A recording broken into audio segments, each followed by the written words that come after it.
just to show you how real I'm being here.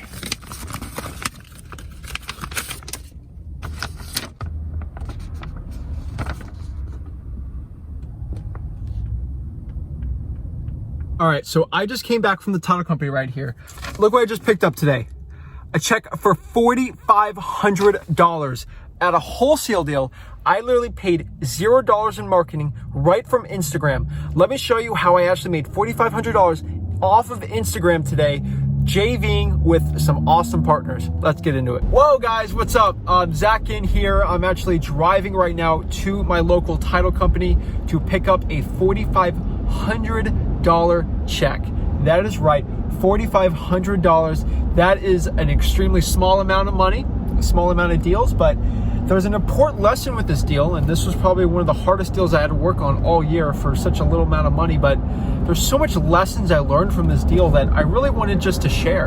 And I think you guys will get a lot of value watching this, and maybe if you don't have your first deal, $4,500 is everything, but I'm gonna share with you exactly how I got it and how you can too. So this deal was actually from JVing. So someone actually sent me this deal. So I spent $0 in marketing.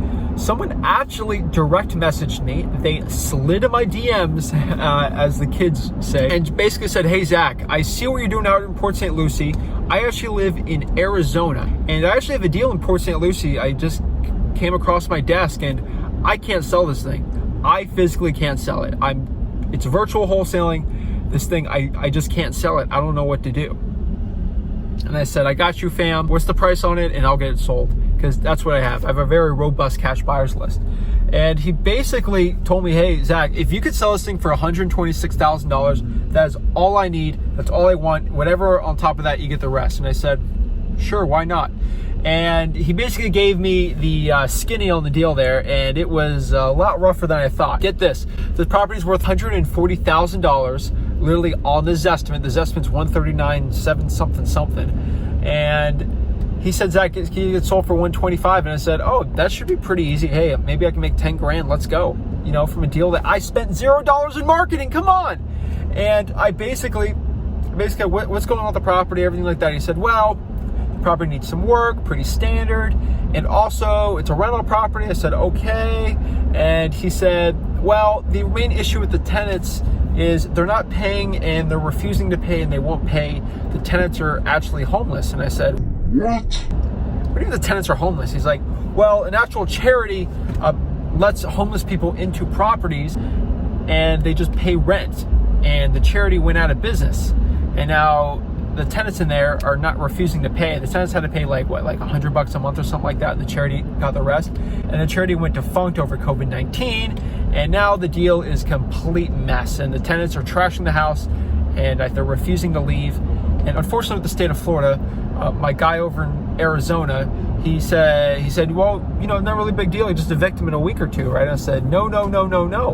In Port St. Lucie, there is a 3 to 4 month backlog in evictions. So there was an evictions moratorium in the state of Florida, but actually that moratorium got lifted, but there's such a backlog of evictions in the city and state, really, that you can't physically get a sheriff out there to evict someone for 3 to 4 months. And I was like, oh my goodness gracious. And on top of that, the deal had to get sold within a month, so the guy loses on that deal. So I have the stress of a deal that is really tight. The numbers are really tight. The property needs a lot of work to it. I mean, the kitchen, the flooring is all messed up on it. And it's got to be sold in a month, and the tenant's refusing to leave. And the guy, whoever buys it, has to hold on to the property for 3 months and hope and pray that the property doesn't get completely destroyed. Wow, okay. How am I going to sell this thing? That's what I thought to myself. Most investors, usually me to a point, if I wasn't really doing any YouTubing or anything like that, I basically tell myself, I'm like, is this really worth like $5,000? I really didn't know. But I thought to myself, you know, I have this YouTube channel and I'm always up for a challenge, and I think I wanted to document this challenge. I think it'd be a really important lesson for people to know, because I don't accept a lot of deals. Maybe I get sent 10 deals a month, maybe, and only one of them go through and I make $5,000, maybe $10,000. And that's it with my JVing. People send me deals all the time, and sometimes the numbers work and I'll find a buyer and we'll split the deal. So this guy specifically was a little different. He basically told me, hey, 126 and whatever difference you can make yourself. So I was like, okay, maybe I make 10,000 on this. But 140, you do the math, and it's like $140,000 is this estimate, and someone's got to buy it for 136, and the property's all messed up, and the tenant's not going to leave for 4 months. Oh boy, those numbers don't work, and the property needs help. Those numbers are too tight for me. And so I thought to myself, I'm like, what am I going to do? So what I did was I went talking to my buyers, and I said, maybe get cash for keys, which means you actually provide cash to the tenant in exchange for them just leaving the property, and maybe you can buy it for 130 and then make $4,000 hopefully. The guy said, yeah, for 130 I can do it. And then he goes inside the property, he walks through, I get him pretty much set to go to buy it, and he says, Zach, this property's too much work for me, I ain't doing it. And I said, I can't bring this tenant through. The tenant's like homeless and he's refusing to let people in, and I barely got you in. And he basically told me, he's like, sorry, like I'm not buying this stinking house. I'm like, oh my gosh. So now I only have one more situation where I can go through with this tenant. And he said, you can only bring one more person to this house. And I said, oh man. So I had a situation, either I lose this deal, I gotta get sold within a month, and I only have one shot with another buyer. And this buyer has to be 100% committed. What do I do?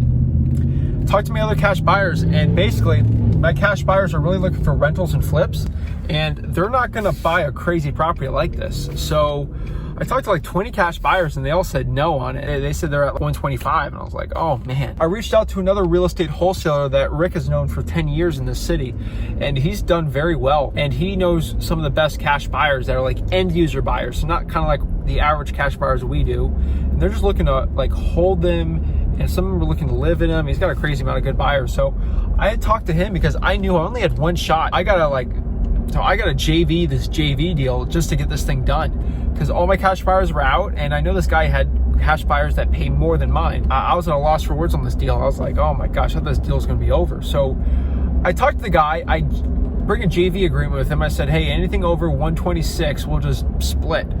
And he said, okay, that's fine. I was expecting, honestly, to find someone at like 130 and, you know, make $2,000 or whatever. It ends up, he said, oh, I have a buyer's act for $135,000. I said, are you kidding? I said, what do you mean? Like 135,000? Like, what's the stipulation? He's, no, we're looking for 135. I'm like, you know, that's over what the thing's probably worth on the market. Like, why is he paying this much? He's like, I got special buyers. I'm like, this makes no sense. Like, how are you finding a buyer over market value? And he said, this guy actually buys properties, he finances them out, and then he sells them through the financing. He makes decent money with it if the buy price is good. I said, okay, so he's able to overpay for it because he's finding more people. He sells it through financing, but it needs a lot of work. He's like, no, he doesn't really care about this tenant situation. He'll just buy it with it. I said, okay. And so I walk him through the property, and he's like, yeah, good to go, 135. I was like, what? And he's like, okay, here's the check for $5,000. He wrote a check for $5,000, went to my local title company and deposited a non-refundable deposit for $5,000. I'm like, oh my gosh, are you kidding me? And so, end of the day, we closed, and it closed today, and it closed today. So I'm driving right now to pick up that $4,500 check, which is $9,000 split with him, $4,500. It ended up being $100,000 was what the original guy that actually direct messaged me got it under contract for, which the numbers sort of make sense on that. It ended up, he made $26,000, I made $4,500, and the other guy made $4,500. So the moral of the story in this video is, guys, joint venture with people. Like, you know, just collaborate. Collaboration can give you so much money in this business. It ended up, this deal, honestly, I looked it up, I reverse engineered the deal. That deal was not in any of my marketing lists. It wasn't in my cold calling list. It wasn't in my SMS list. It wasn't in my direct mail list. This was a deal I would have never gotten unless that guy direct messaged me. The moral of the story today, guys, is I used to think this, your network is your net worth. And I was like, no, it's how good of a real estate investor you are. Ended up being, the more you network, the more deals people just bring to me. And it's honestly unbelievable. I'm making $4,500 with $0 in marketing right from Instagram. I thought I'd never make money on Instagram. So it's truly amazing, the moral of the story. And I actually squatted up and I actually collaborated with another wholesaler. So 3 wholesalers are making thousands of dollars together off of one deal. Please network with people. Go to your local Facebook real estate investing groups. and just collaborate with people, because you have to have an abundance mindset when doing wholesaling. There's so many deals here to be done, especially in Port St. Lucie with me, that of course I'll work with someone if the numbers work. So that's it, guys. So I made $4,500 off of that deal. So we're pulling into the title company right now. So let's pick up that deal. Let's show you the proof.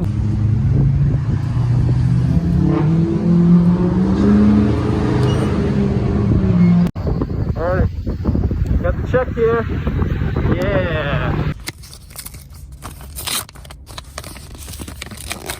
Just to show you how real I'm being here.